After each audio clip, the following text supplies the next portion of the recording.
Regarding the guy that gets rich in 5 years, one of the tweets that you had on the cutting room floor was avoid people who got rich quickly. They're just giving you their winning lottery ticket numbers.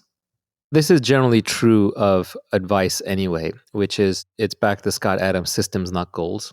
If you ask a specific person what worked for them, very often it's just like they're reading out the exact set of things that work for them, which may not be applicable for you. They're just reading their winning lottery ticket numbers. It's a little glib. There is something to be learned from them, but you can't just take their exact circumstance and map it onto yours. The best founders I know, they listen and read to everyone, but then they ignore everybody and they make up their own mind.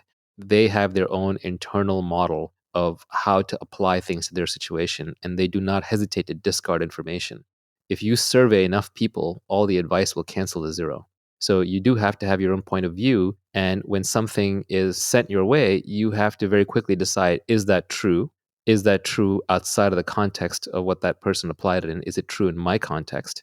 And then do I want to apply it? You have to reject most advice, but you have to listen to and read enough of it to know what to reject and what to accept.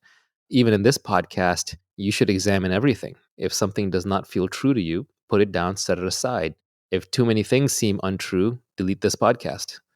I think the most dangerous part of taking advice is that the person that gave it to you is not going to be around to tell you when it doesn't apply any longer.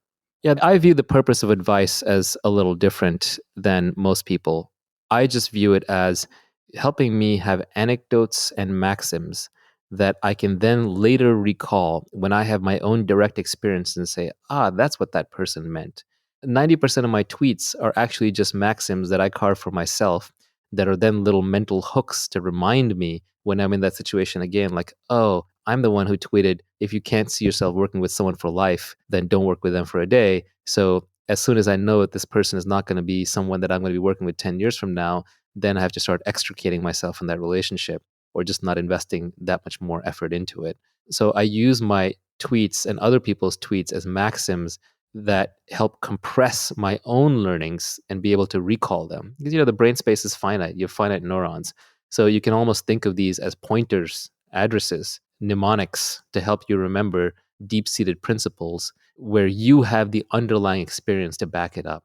If you don't have the underlying experience, then it just reads like a collection of quotes. It's like, it's cool, it's inspirational for a moment, maybe you make a nice poster out of it, but then you forget it and move on. So all of these are really just compact ways for you to recall your own knowledge.